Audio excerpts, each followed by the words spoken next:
Today's show is about our plans for New Year's. What are you guys going to do? Where are you going? We're going to a place called Colab in Vista, just off the freeway at Sycamore. And we're going to go over there and join the frivolity. See what happens. Meet some people. Have a glass of champagne. Watch the ball drop. I think it drops at 9 o'clock because it's on the East Coast. But if you're in the area and you got nothing else going on, come on by. So what are we doing for New Year's? What is our plan? If we have a plan at all, what is our plan? Because when I was younger, I always had this vision of the champagne tower, the triangle, and dressing up at a tuxedo and going to a big party at a hotel and have some big acts playing. I used to think that too, but you don't like to dress up. Well, I'm not able to dress up right now. I'll dress up everything. Everything just doesn't fit right. But this year we're going to try something different. But anyways, I used to get really excited about the idea of New Year's. I think you see it in movies. I think that movie Ocean's 11 is actually filmed. The story is that it's New Year's Eve in Las Vegas. Oh, yeah, I don't remember. And everybody's celebrating at the same time. That's the concept.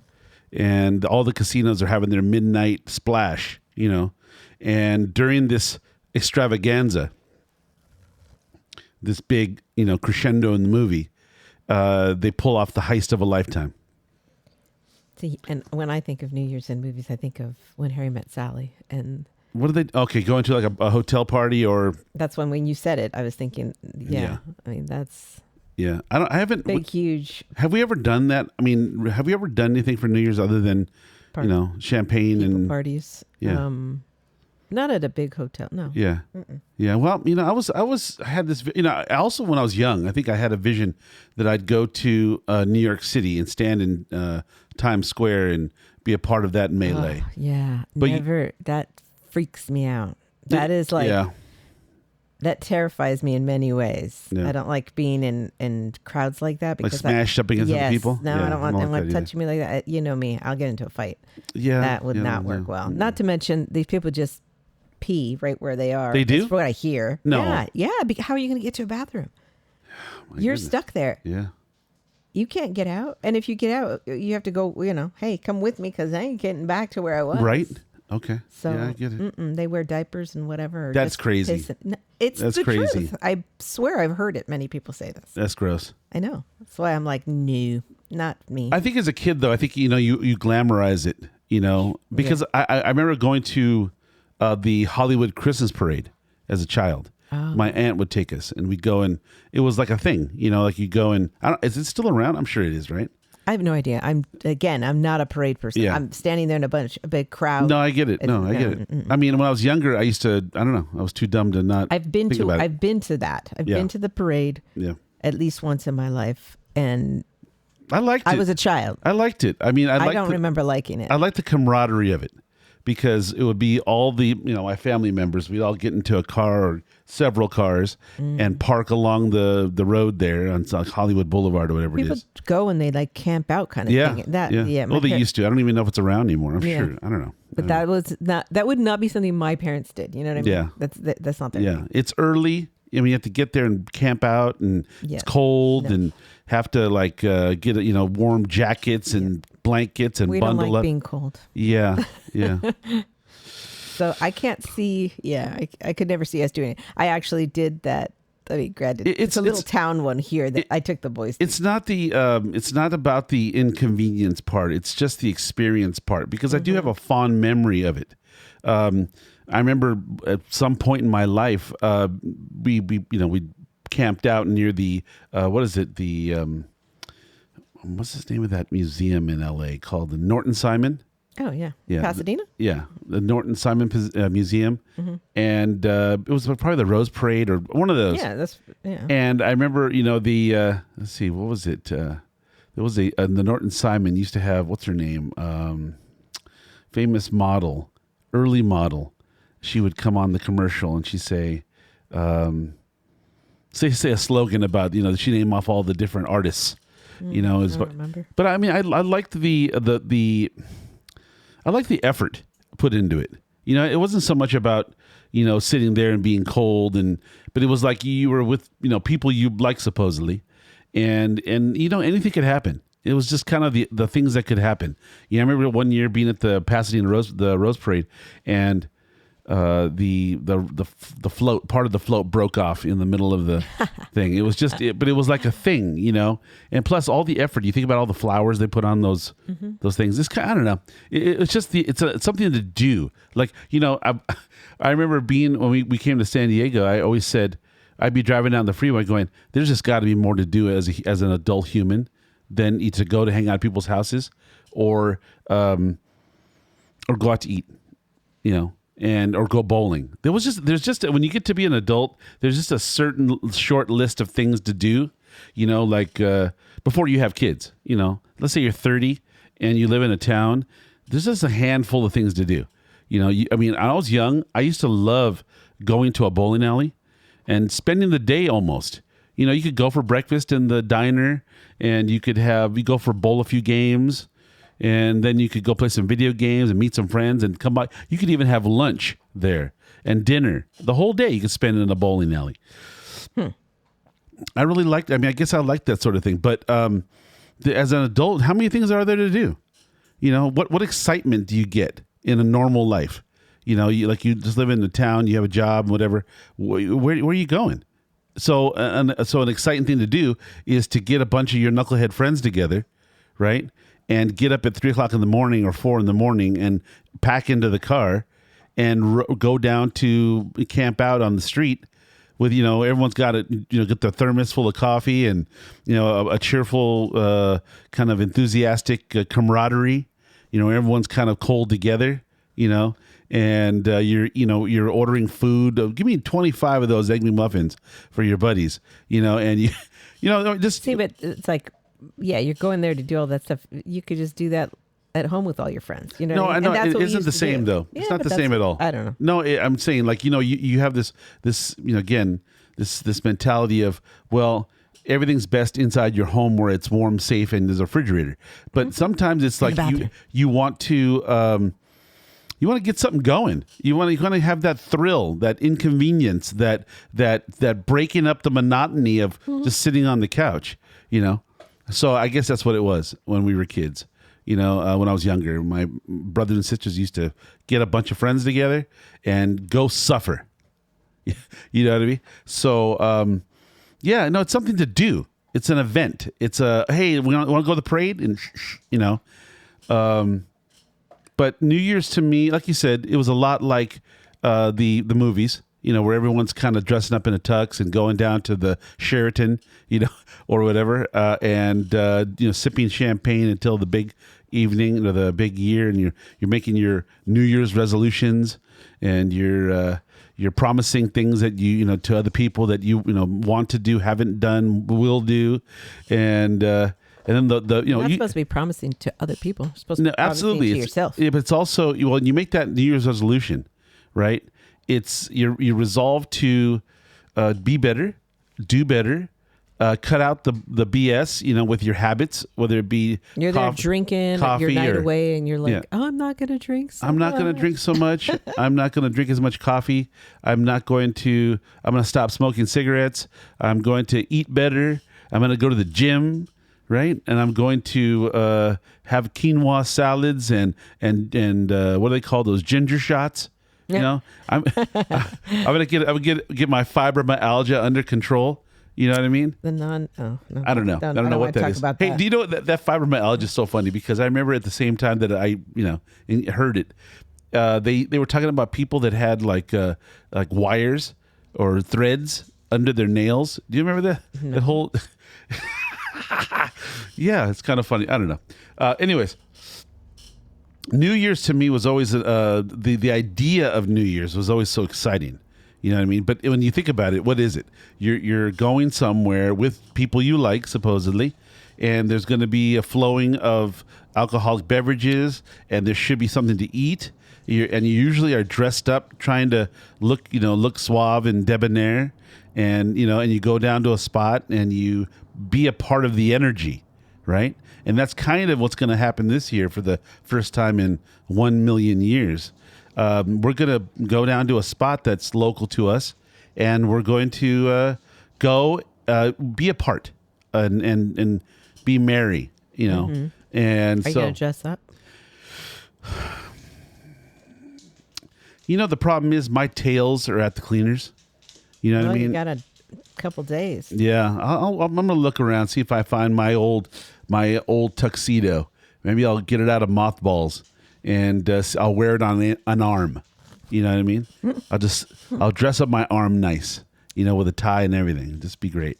But I don't know. I mean, I don't know. Just put a little bow tie on here. You know, being that that I haven't really kind of up until recently kind of been in shape.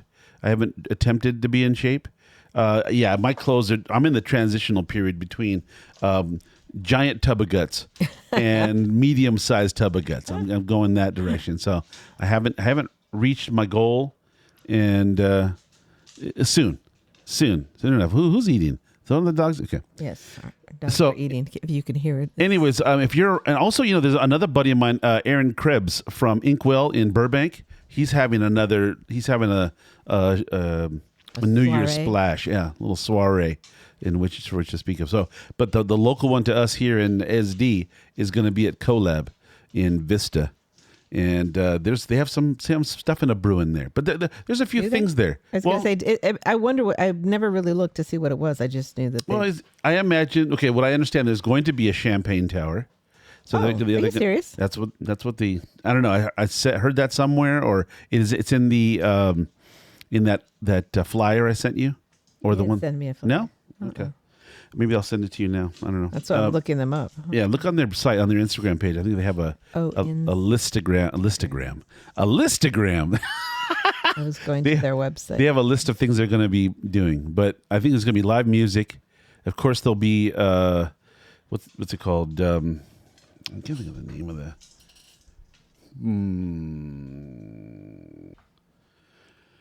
Yeah, so it's going to be Colab Public House in Vista, off of Industrial. No, not Industrial. Thibodeau, yeah. And Propaganda Wines, Breakwater Brew, and the other one is 117 West. They have spirits. Mm-hmm. Ooh, spirits. Yeah, I like them. You like spirits, or do you like? I liked, and I used to like the bartender that. Oh was there. yeah, Madi V. I really liked her. She's not working there anymore, but she made some good cocktails. Good old cocktails. Mm-hmm. Yeah, but you know, things changed. People move on. Brighter and bigger futures. So the interesting thing with Colab too is that they're bringing in the New Year East Coast hours. Yes.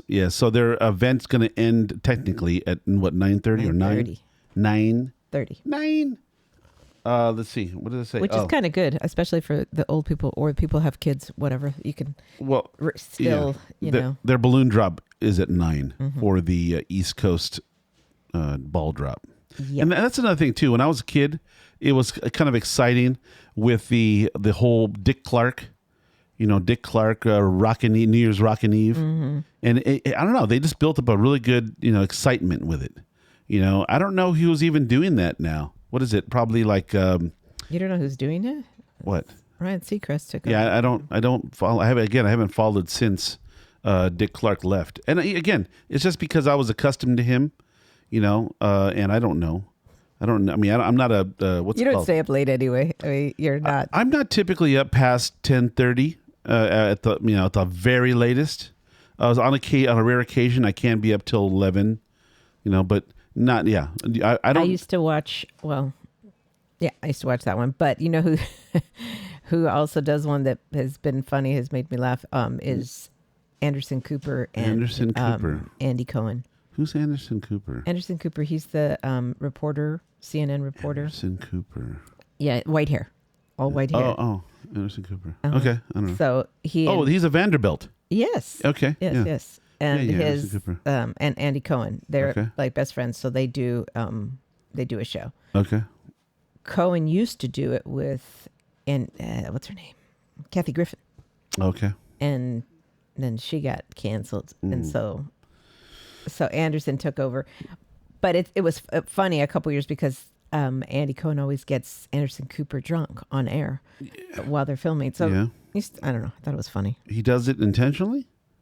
But yeah, back then they were, but I think that they got in trouble for it, and so now they can't do it anymore, kind of thing.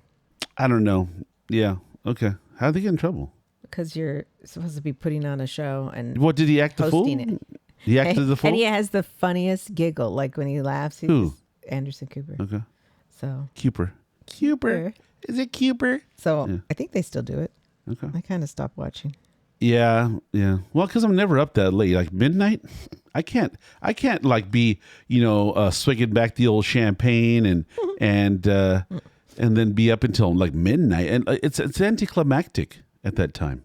It's like, oh, why is it anticlimactic? I don't know. It's just, I think because when you go to someone's house or you're going to have a New Year's thing, you start at 6 or 7, 7, even as late as 7:30 in the evening.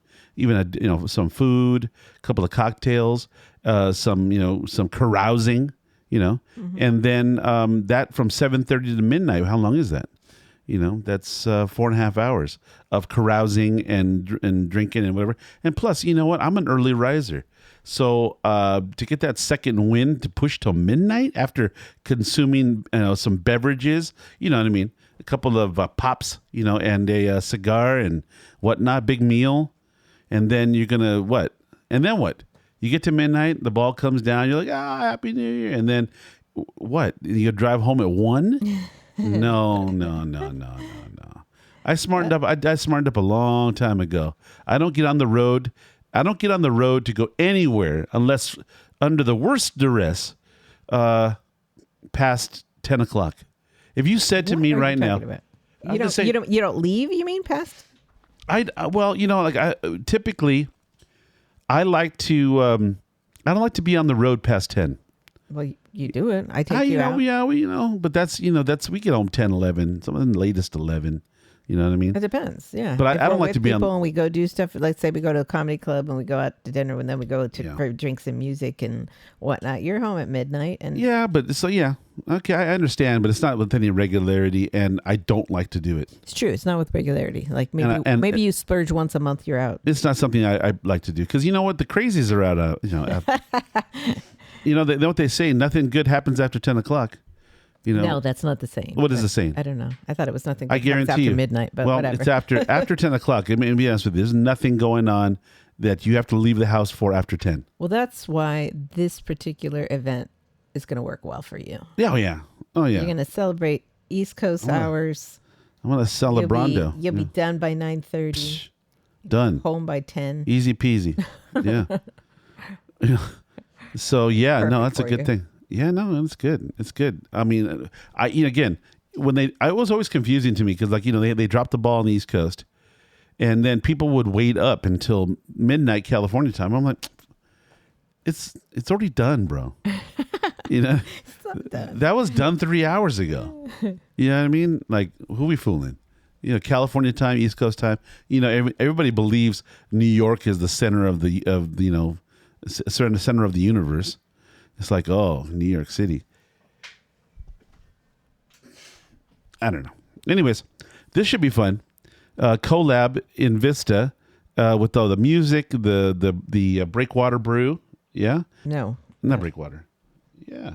Oh. You're talking about that? Breakwater Brew, Propaganda, and the 117, and some live music. I hope they have some decent food. They do. Okay, listen. They must have something out in the lot because they don't have. Yeah, they better have something. They don't have a restaurant anymore. I hope. Well, it is pretty cold out there. I would not. I repeat, I would not want to be a vendor selling food out in the parking lot right now. You know what I mean? Because you got to do what you got to do, right? Yeah, it'd be hard to prepare the food too because you have those Cambros or the heating trays kind of piping along, and it's cold. 45 degrees out. That's no fun. That's no fun. Be that cold? Oh yeah, this morning it was 39. Oh, that's where we are. Let's see. It's coastal area. It's going to be the ocean breeze and all of that jazz. Yeah. Just say I wouldn't want to do it. If somebody said, "Hey, why don't you come over here and set up and make your famous And whatever?" it's going to be raining. También raining. 58, low of 58. Whoa, bro. And raining. No. See, that's no fun. Unless you've got a all-wheel drive Subaru in which No. But what are, like you said, the vendors? What are they? No, there's no vendors. Well, they have to be. They have. There's not. They have to. Have You food. think, yeah. And they have an empty kitchen where babies. We don't say that No, word. it was the pizza joint. Well, before that was babies. But bad. That's been blank. gone. Oh, They need something else, bro. They need something else in there because it's tough. What are they going to do? It's tough. Yeah, I don't know. It's tough though. They've got to have something out in the lot. Please. They're going to have some stuff out. Yeah. There. Yeah. This last time we went, we've gone twice. So once it was sushi, which was interesting. Yes. And then the time before that was, I can't think of the name. Well, it was some sort of I had a fried chicken sandwich. Fried chicken sandwich. Yeah. Mm-hmm. Or something. I don't know. So. Yeah, speaking of fried chicken, I had a hankering for Jack Grilla specials. That sounds good. Oh, speaking of which, let's talk about dinner. I've been knocking it out of the park the last few nights. One night I made a pot of beans, and then I made I made some great potatoes one night, and then I did. You made chicken and potatoes. I made chicken and potatoes, which is always a good standby, but it can be tiresome if you have it too often in consecutive. Yes. And then I made a noodle dish, and there was voluminous amounts of leftovers on that one. I think you made it and nobody was here. Like you were cooking when we were out of town. Yeah. And then I made some, what somebody might call barbacoa, which is a pulled beef dish. It was delicious. It was absolutely outstanding. Those tacos were just incredible. I've never really done that, and it was really good. There's still leftover enough for... Yeah, for a taco or two. Meal. Yeah, and then I made, last night, I made chicken tikka masala again. Yeah. Which I think it was really good. By the way, night. it's all gone. Not I know. even any leftovers. I know. That's rare. Unless you didn't make that much. I didn't push the pan to its limits this time. I had one big pack of thighs, and I made them. But yeah, I didn't go over. I didn't put 2 packs in there and do all that. Is that what you normally do? I do. No, sometimes. Yeah. Sometimes I'll push it, and put like way more meat than I should in that pan. Oh. But, Well, this time was only enough for... I only defrosted. I thought one of those Costco packs, those Farmer John's, that would be enough. If there was enough meat in there, just never enough. Especially when it's good. When it comes out really on point, it's never enough. When it's just okay, like, oh, that was all right. Yeah, then there's usually some leftovers. But I need to think of something to make tonight for dinner. So. Oh, FYI, on Wednesday, which is tomorrow. Oh, so tomorrow's New Year's. Yeah. It's Bobcat Pizza is going to be there. Bobcat Pizza. So it'll be pizza. Okay. All right. That's good. Bobcat. Meow. Is going to be over there. Never heard of him? Never heard of him, but I like the name. It conjures up an idea of a big tractor, kind of one of those skid steers. Or it does think of the majestic bobcat, our California bobcat, which is, wildcat that consumes, all the, everything out there. Kind of crazy. And Bobcat Goldthwait. I like him. Well, I'm just looking at their pizza. It looks good. Pizza looked good. Yeah. Hopefully it's I hope so. And hope he doesn't charge a mint for it too. $17 for a 12-inch pie. Hey, they got to make money. I do. I get it. But come on, control yourself. do the right thing, bro. Yourself. Do the right thing, because you know what? It's dough. Dough is flour, water, yeast. Okay, a little sugar, salt. Right. But he's out there on New Year's Eve. I get it. So, I get it. But look, you know what? You can't gouge me just because it's New Year's. Don't think because you see my nice shirt, you're like, this guy's balling out of control. That's not. Well, let's at least if it ends at 9:30. Yeah. And you're still hungry, you could go somewhere else to eat. Yeah. So there you go. Yeah, we can do the McDonald's run that we always in the past have done. That when we weren't quite satisfied with our meal. You know what? Our late night runs to Either Dunkin', was it Dunkin' Donuts? No, what's it called? Yum Yum. Yum Yum. That's It's the only either one. Yum Yum for the quesadilla bread. Quesadilla bread? Yeah, quesadilla. And or a bear claw or something, apple fritter. And For you, yeah. Those are yours. Yeah. And I used to drink coffee. I stopped drinking coffee recently, and I've been enjoying the snot out of some tea. Oh, my goodness. These winter teas they have at Trader Joe's right now, outstanding. Really, really good. They have something called Winter Wake Up. I hope it's available after Christmas, man. I'll be very sad because I have one every morning, too, sometimes. You know, we should go stock up. We should. But I've been drinking tea lately, and the sweets, having tea with sweets. Man. You mean it's like lovely.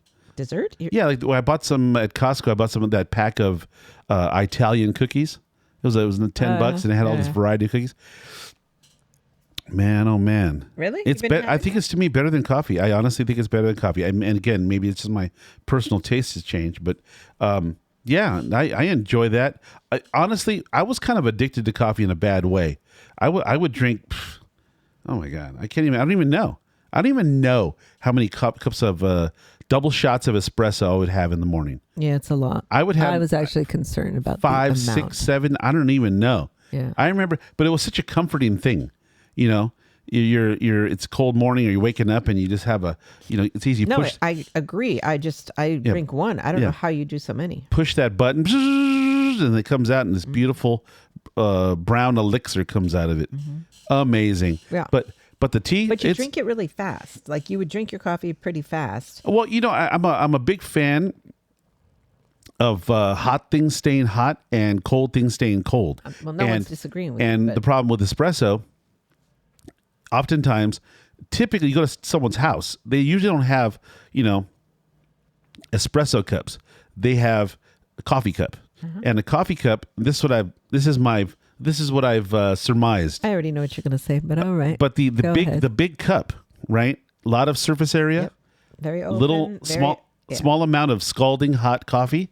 And what happens is it goes right into that, and it starts to heat the cup, which takes out the cold from the cup, and it puts the cold in the coffee. Heating the cup before, and having a smaller cup, and heating it before, and then I know that's what it is. I think what happens is at some point you stop being so fussy, and you just do the easy. You know what I mean? Well, so here's my question. Yeah.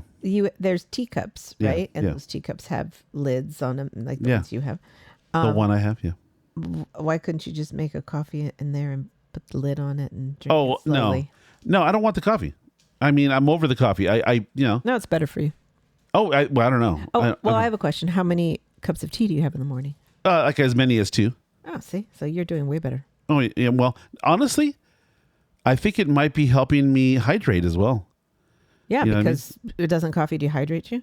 Coffee, I think, is a desiccant, if I'm not mistaken, which it dries out things. And I would never drink enough water to replenish the water. Lost. So, anyways, I was probably walking around dehydrated. Yeah. I probably have a, what do they call that? One of those, what do they call those things when you have a kidney stone or a whatever stone? Yeah. If I have a stone in there, it's probably the size of a golf ball. First of all, no, you don't have. I don't think you would know if you had one. Well, I don't know. I think. Oh no, you would know. To my knowledge, because I've known people who've had them firsthand. Yeah. And they, it doesn't build up overnight. It goes over decades or whatever. And then when it dislodges from wherever it's located, it moves, and that's when you know. You know what I mean? It's a lot like plaque. The plaque in your veins doesn't. That's what I'm saying. I think you would know. By this point in your life, you would have had one. Most people have them. They don't have them like when they're 80 or something. Yeah. That's not usually when it happens. Okay. It usually happens earlier. Like my dad has had them, when he was around. Yeah. He had it, but we were very young. I remember it's like. Okay. Well, knock on wood, thank goodness. Yeah. But I think my mom had one when she was young. Yeah. All I know is this: when I was about 30, I met a lady at my office who said that she kept going to the bathroom a lot. And I was asking her, "Are you all right?" And you had the nerve to ask. Well, because we were kind of friends, and she had her office was right next to my office, and we kind of became friendly, And she said that she says, "You want to do something good for yourself? Make sure you pee clear at least one time a day, clear." And I was like, so I took it to heart, You know, 'cause she was very meticulous about her things. I remember she used to.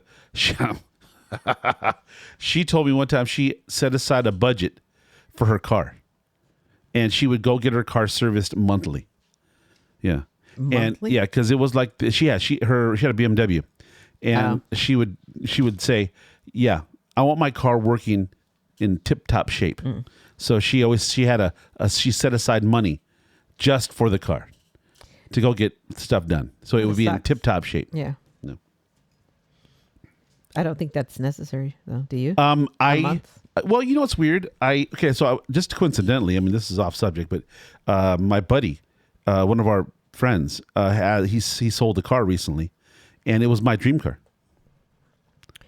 And I was really bummed out because he'd gotten it somewhere, and then he sold it for a very good price too. I mean, stinkingly good. It would have been. I told him, I said, if I had known about it sooner, I'd be driving it right now. It was like that.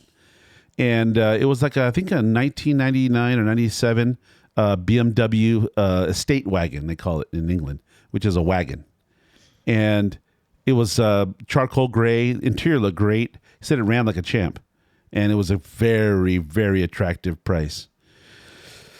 But I think that she had something like that, and she loved her car, and she loved she loved what it stood for, and how reliable it was, and she loved the car. So it was no problem, putting aside, $500 a month, whatever, take it in, have them do, because there are lots of services on, premium cars. I mean, every car has all these parts that need to be, flushed or replaced to keep it in tip-top shape. And if you get them out of hand, if you let them get out of hand on you, they just become big problems.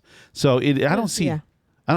Yeah, I can see that. Yeah, I don't see problem with, being proactive in maintenance of anything. So I think what she was doing was being proactive in her maintenance of herself by flushing out her kidneys and all that jazz.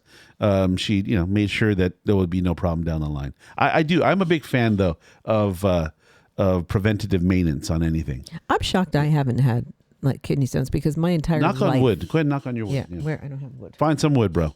Okay. Done. Nailed it. Yeah, because I was not a water drinker. Yeah. By any means. Yeah. I mean, not at all. Yeah. And that's why I think that's what was the problem with my dad too, because all he drank was Pepsi. Well, he drank milk. He drank milk. Milk and Pepsi. Leche. And he had the soda. He loved Pepsi. Yeah. A Pepsi, and he would have a RC Cola. Only if Pepsi was not around. Right. And a juice. He did love fresh squeezed juice or a lemonade. And as a very, very last resort, might have a Coke. Oh, no. Don't. Yeah. I mean, that was out of desperation. That was like if he goes to a party and they only serve Coke, that kind of thing. Or if he was in the desert and all they had was a choice between water and Coke. Of course, he'd go with the Coke. Yeah.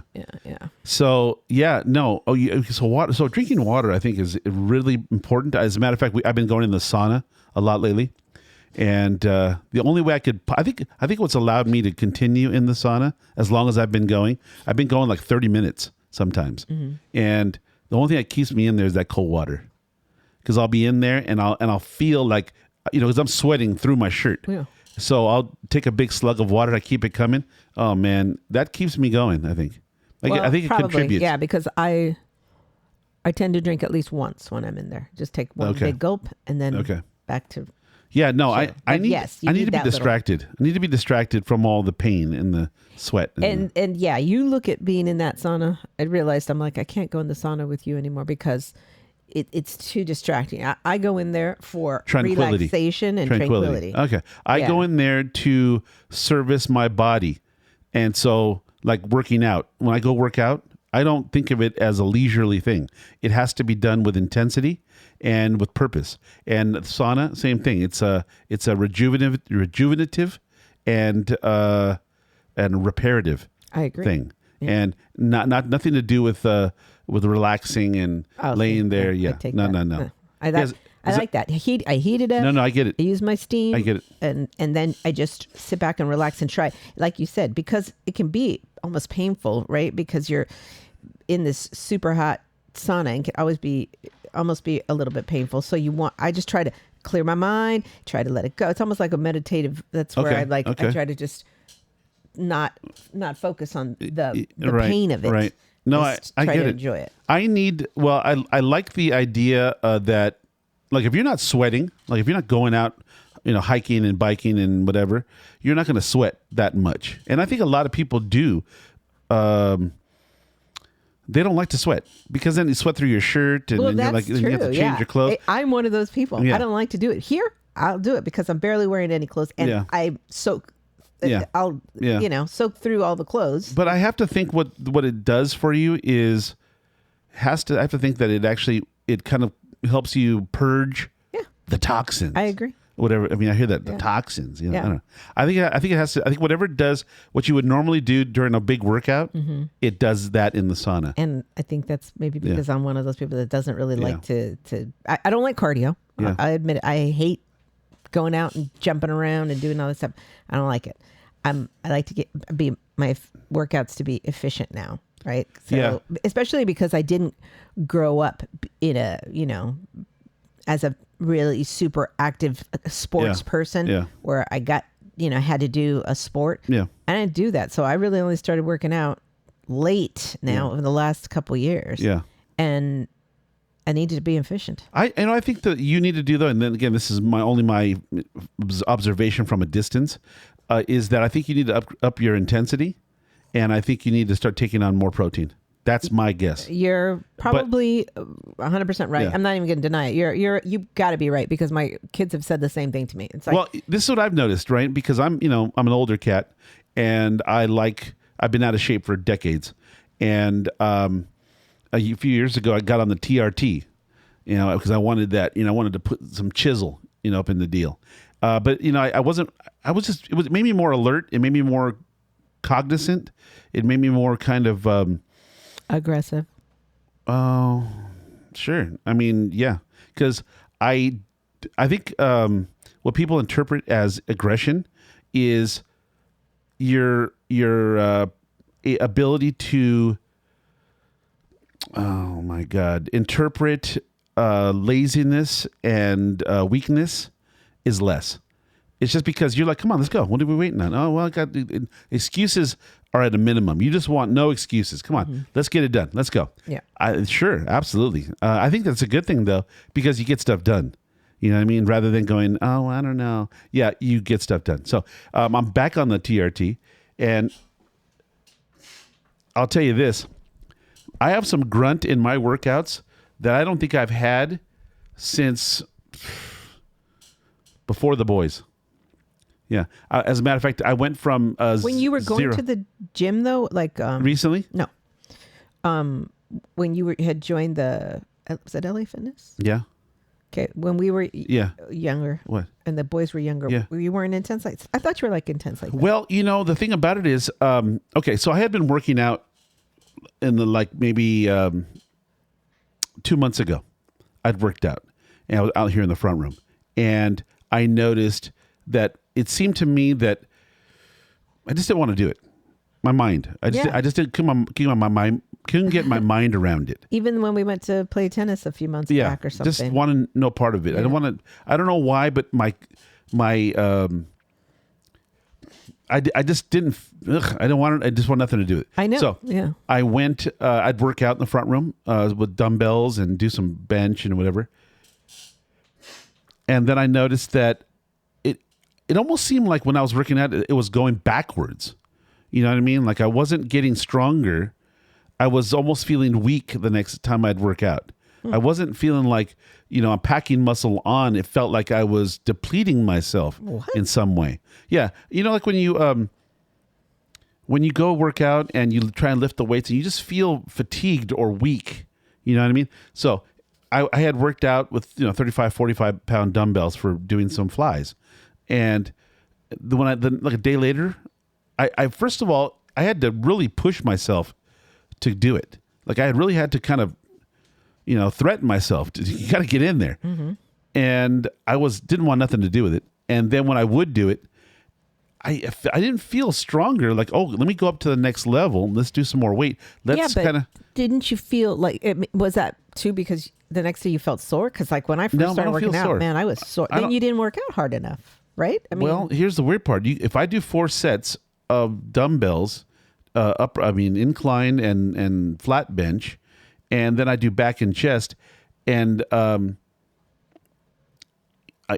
that for the first time, I mean, should have set you over the edge. Like you were got to be sore for a week. well, no.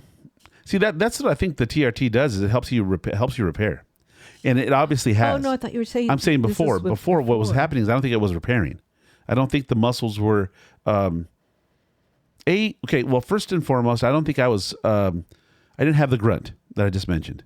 I didn't have the grunt where when you're going into that 7th, 8th rep, right, and because the weight's starting to you're starting to feel that weight.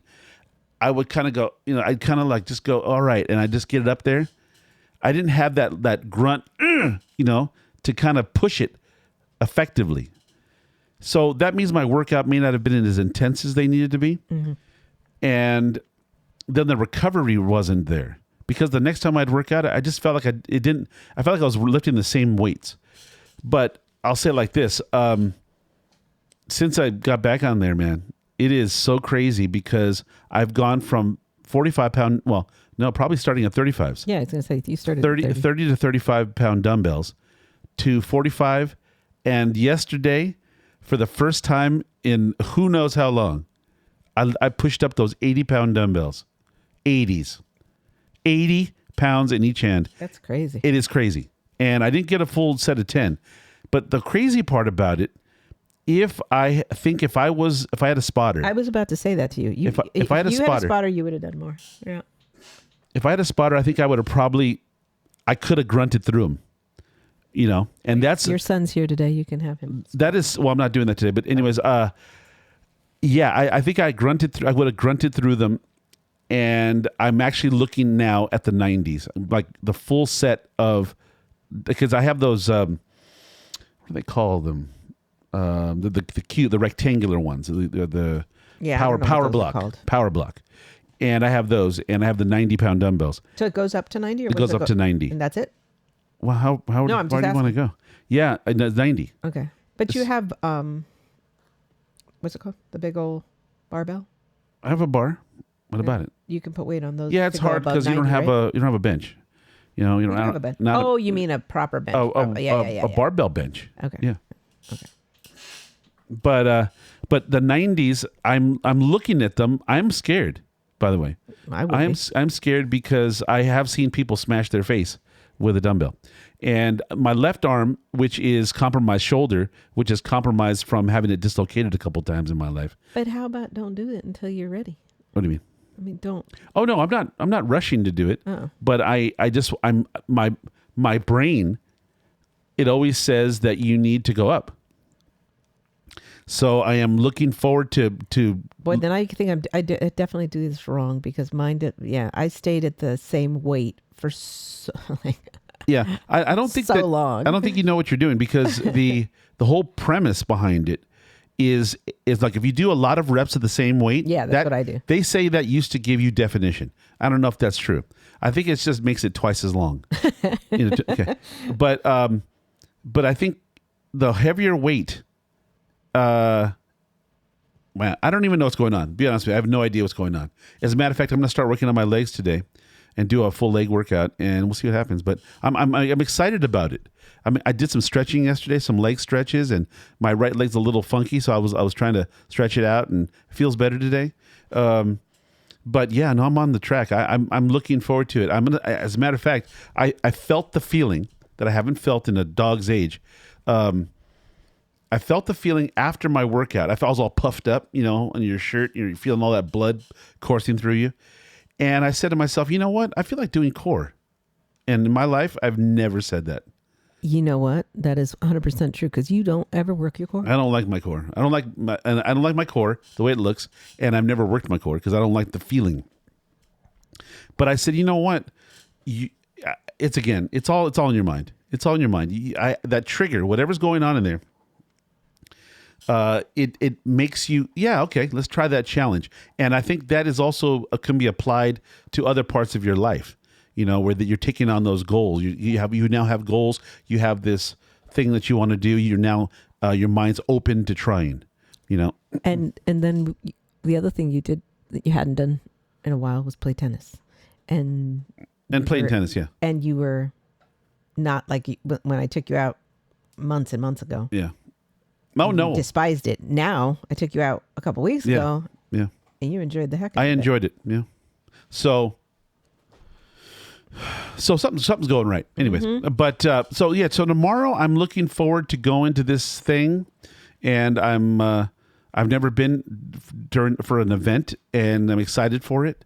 So if anybody's around in Vista and they want to stop into Colab for a beer, a spirit, or a wine, yeah, and they're gonna have early East Coast New Year's Eve. Really, technically, you could probably go to this spot. Yeah, and then go do another. Get yourself some food, watch the ball drop on the New York's, in the New York time, and then bolt out and go to another party that night. Mm-hmm. Why not? Why not? Why not? Just get yourself an Uber. Uber, yeah, 100%. Because there's going to be crazies out, and I hope it's not a full moon. My father said never go out in a full moon. I think he's right. Do you really? Oh, sure. Have you ever had anything bad happen to you on a full moon? You know what I did as a kid, but again, that could have been, hyperbole. Yeah, it could have been, just funny enough. It's like the problems in life that some people I think they just build their life with problems. They build the problem into their life. Excuse me. And I've been watching that show, a Gold Rush with Parker and Rick and Tony and all them on that show. Mm-hmm.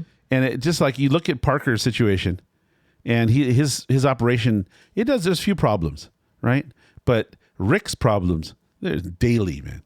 Daily. That guy he can't catch a break. He'll spend. But it's his own doing, is what you're saying. Well, I'm just saying, like okay, one example.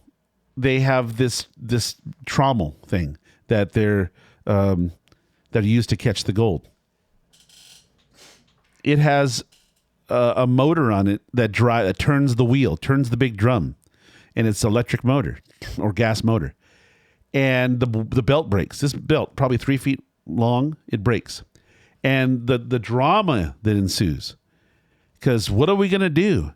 We got to order these belts. 3 days is going to get here. I'm like, yeah, you didn't know that?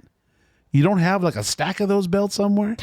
Maybe a couple sets, just, at least something. At least one or two. How much of these, look, you're dealing with a situation where you in 3 days not doing your gold process, sluicing or whatever, you could lose $100,000 in gold, which today's market, $200,000 in gold. For a $50 belt? You know what I mean? It would make sense to me that if you were going to do this, extra disposable parts is going to be a good idea. I'm just saying. Mm-hmm. I mean, this is, again, I'm not a gold person, and so I'm speaking from a place of ignorance. But I don't know.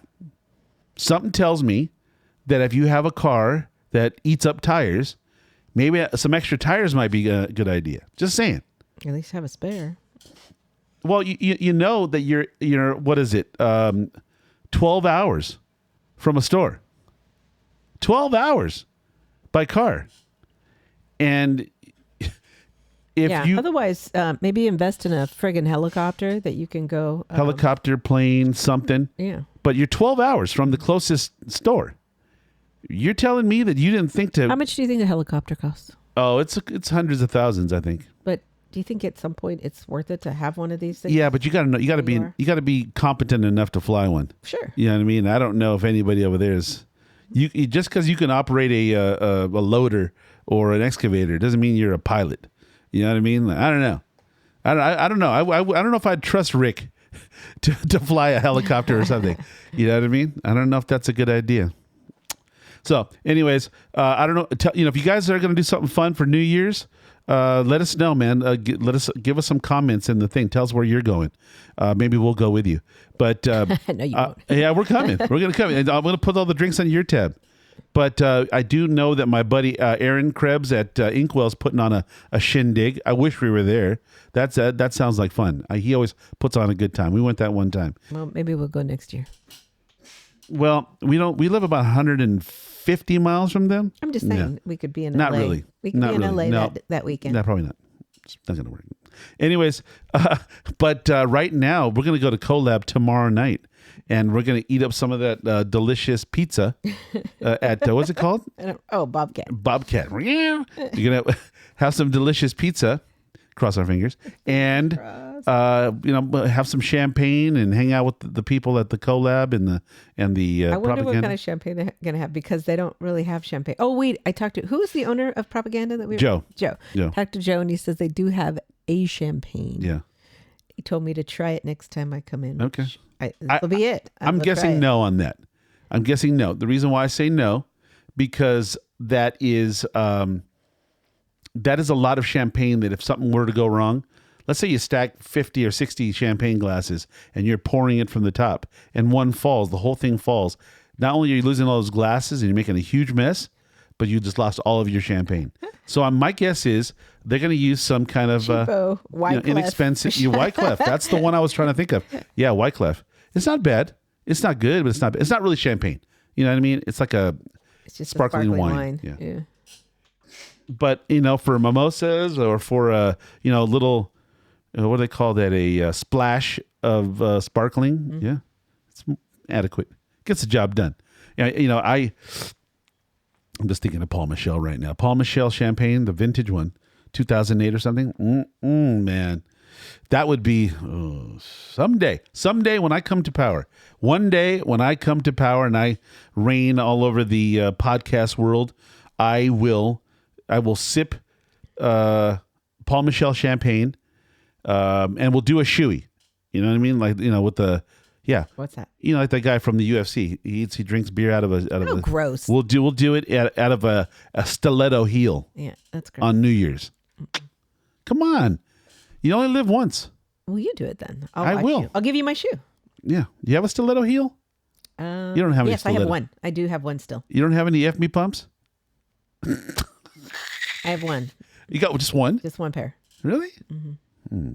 I thought you just had one. Actually, I don't know. There might be some up above in my closet that I just don't know about anymore. Right. I forget about. It's been a long time. Yeah, it's been a long time. I don't enjoy getting in those big ass heels. Where was I? I was wearing, I don't know, some function, some party in Mexico kind of thing, and yeah, it's not fun. Did you ever have any of those ones that are so thin, the heel is like a pencil? That's what I'm saying. That's the one. That's the kind? I have. Yeah, I have one of those. They got to be fragile, right? Like you can break them easy. You could if you're crazy. And they're not very stable, I imagine. But I have really good balance. It's about the person. No, but I'm saying, but when you walk in them, are they comfortable? No. Okay. I mean, your foot is, it goes. You're at this is your angle. It's not. It's more than a 45, right? So not to mention that our feet are shaped like a piece of pizza, where it's kind of wide at the toes and narrow at the heel. Uh-huh. It kind of goes triangular towards the heel. It goes. But when you have a lady's shoe or fancy men's shoe, they take your toes and they squeeze them together like a torpedo. You know what I mean? In a shoe, that can't be good. Yeah. You're gonna have bunions and all that other. I don't have bunions, but it definitely. After a couple hours, you're in pain. For me, yeah. Yeah.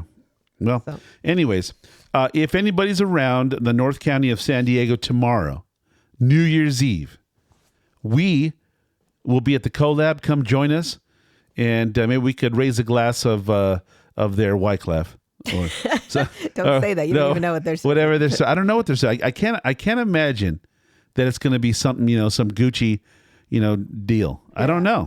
Maybe I'm wrong. No, I don't think so either. But yeah. For all I know, it's going to be Gucci. I don't know. So, what's the address over there at the Collaboration? Collaborator. I got it. Okay. 2129 Industrial Court, Vista. There it is.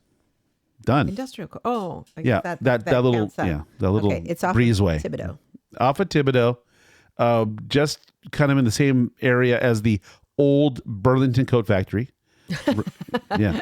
It's on the other side of the shopping center. Okay, so it's on the other side. Make a right at the Shell station. Wait, what's it called? The south side of the 76, I think. 78. South side of the 78. South side of 70. Wherever that shopping center is, where there's, what's over there? Where? Old Big Navy, Big Walmart. Yeah, No. the opposite It's on the side opposite side. Yeah, right. it's on the south side. Yeah. I'm just saying, if they see the mall, Yeah. okay, it's just on the other side of the freeway. Yes. You can't miss it. 100. Yep. So we'll be there. Come by and maybe, we'll have some fun. Anyways, if we don't talk to you again before the new year, which probably not actually. No. Be safe. Go out there and have a good time, but don't drink and drive. Drink, what do they call it? Drink responsibly. Yeah. Do that. And if you don't want to drink responsibly, just take an Uber. Just get an Uber. Yeah. And if you're gonna come over there at the Colab and act the fool, no, don't come. Okay. That's all you. No. I don't act the fool anymore. I don't.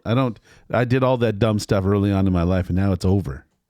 So, anyways, come check us out. All right. Have a happy new year. Be nice to each other, and we'll talk to you again in 2026.